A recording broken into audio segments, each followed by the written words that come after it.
un mot chacun, voilà, pour nous partager ce que vous avez retenu.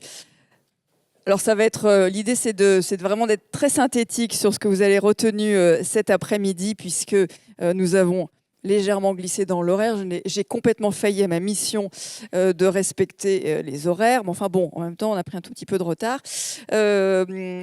Merci en tout cas de nous avoir rejoints pour cette conclusion. Que retenez-vous? On va commencer avec vous, Valérie Plagnol, sur l'importance voilà, des enjeux, des principaux défis que vous avez relevés.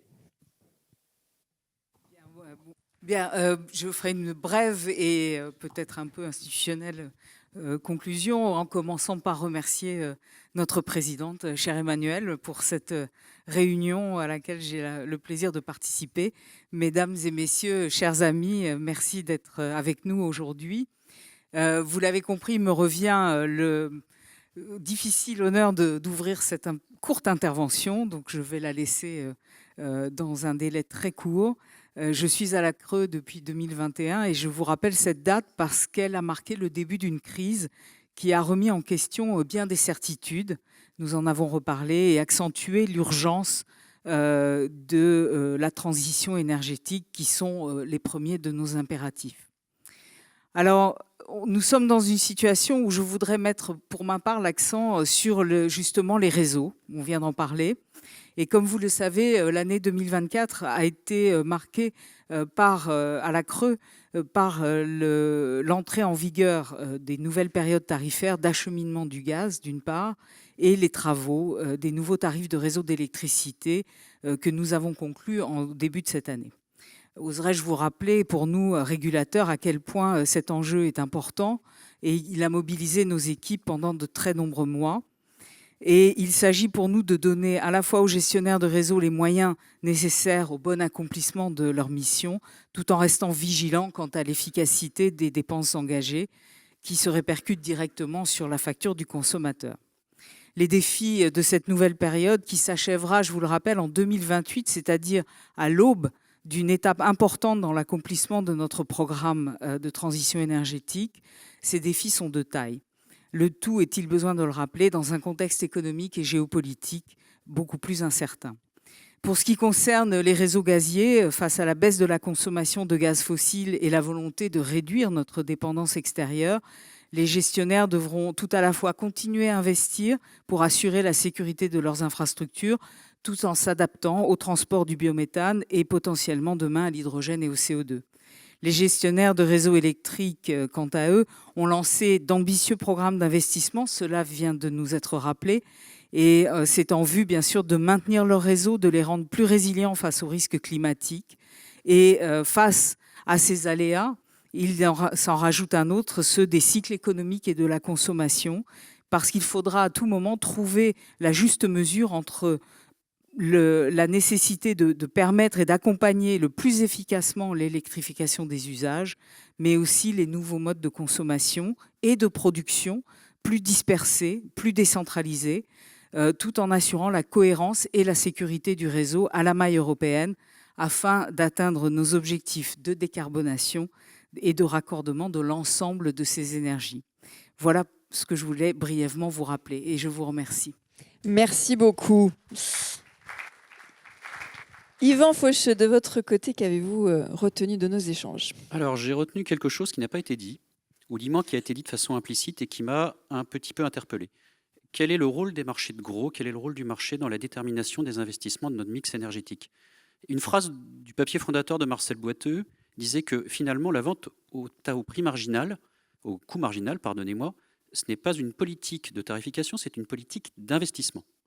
Et de ce point de vue-là, on a un élément qui, moi, m'a beaucoup frappé, c'est que la décarbonation, ce sont des actifs long terme. Actifs long terme, donc il faut amortir sur le long terme, il faut du coût du capital, il faut baisser ce coût du capital, et donc il faut des assurances.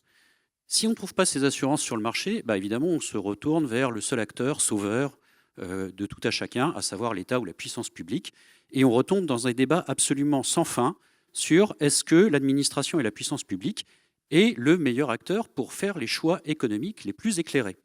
Tout à l'heure, on a eu beaucoup de débats sur la modulation des centrales nucléaires. Je ne sais pas si la cause de la modulation des centrales nucléaires, ce sont les énergies renouvelables, ou si la cause de la modulation des centrales nucléaires, C'est un dimensionnement du parc nucléaire qui n'a pas forcément été totalement à la hauteur des prévisions économiques, puisque je rappelle que c'était fait sur une base de 1000 TWh par an de consommation électrique, on en est péniblement à 450.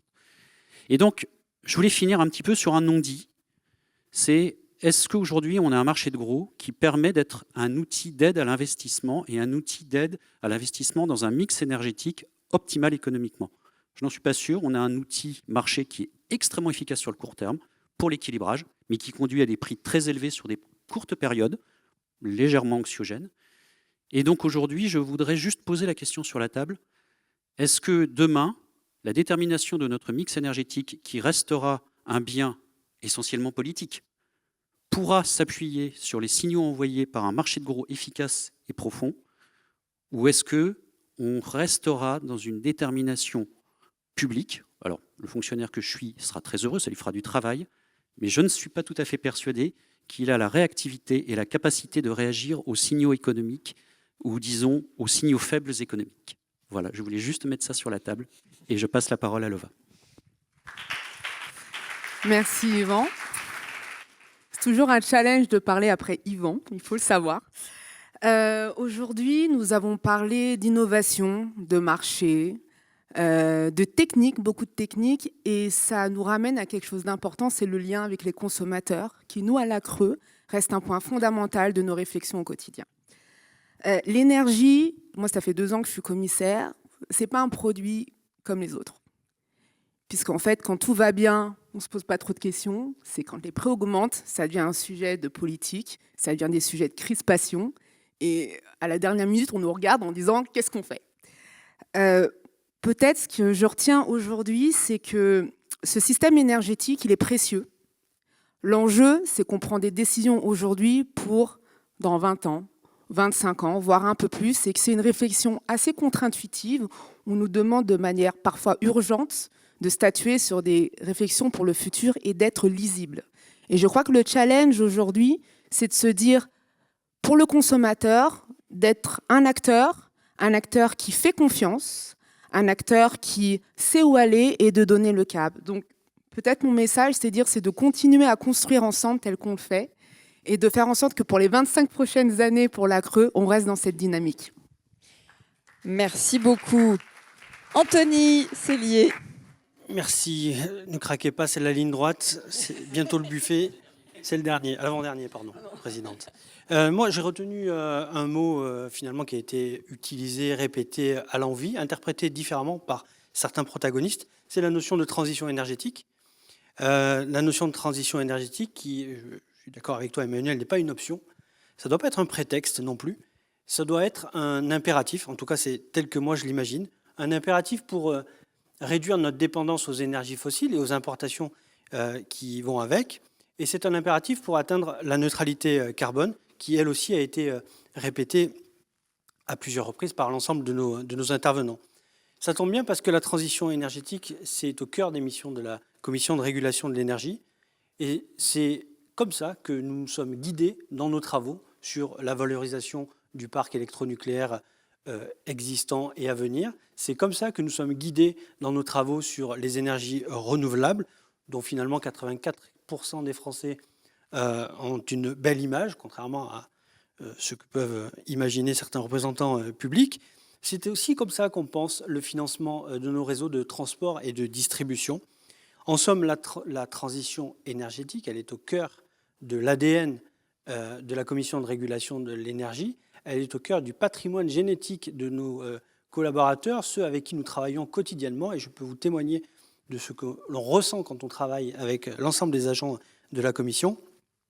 Une transition énergétique, je ne peux pas m'empêcher de le dire, Emmanuel, qui est au cœur de nos territoires. Elle doit se penser effectivement depuis des grandes instances, mais elle se vit au cœur de nos territoires. Elle se ressent au cœur de nos territoires sur le plan économique, sur le plan écologique, sur le plan social, sur le plan fiscal parfois. Et ça, c'est très important. Et c'est également un paramètre qui nous guide dans toutes nos réflexions. Et sans transition. Emmanuel Vingon. Merci. Moi, je retiens un point parmi tous ces débats, c'est que la régulation est potentiellement utile et légitime si elle ne fait pas à la place, qu'elle ne se substitue pas, mais qu'elle est là pour rendre possible les investissements, rendre possible l'innovation, rendre possible la concurrence au service du consommateur. Et c'est dans cet esprit-là, je pense, que nous allons continuer à exercer notre mission. On est à la fin d'une longue après-midi, et donc il me reste à vous remercier tous les intervenants. Merci pour eux.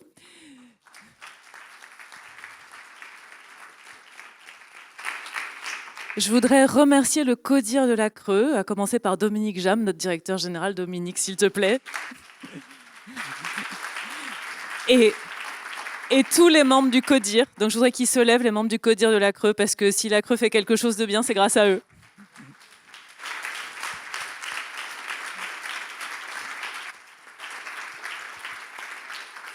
Remercier l'équipe d'organisation, Lydie et toute son équipe, Rachid et Arnaud. Et après, vous remerciez-vous d'avoir subi une après-midi longue, parfois technique, parfois polémique. Et on vous invite maintenant au verre de l'amitié. Merci.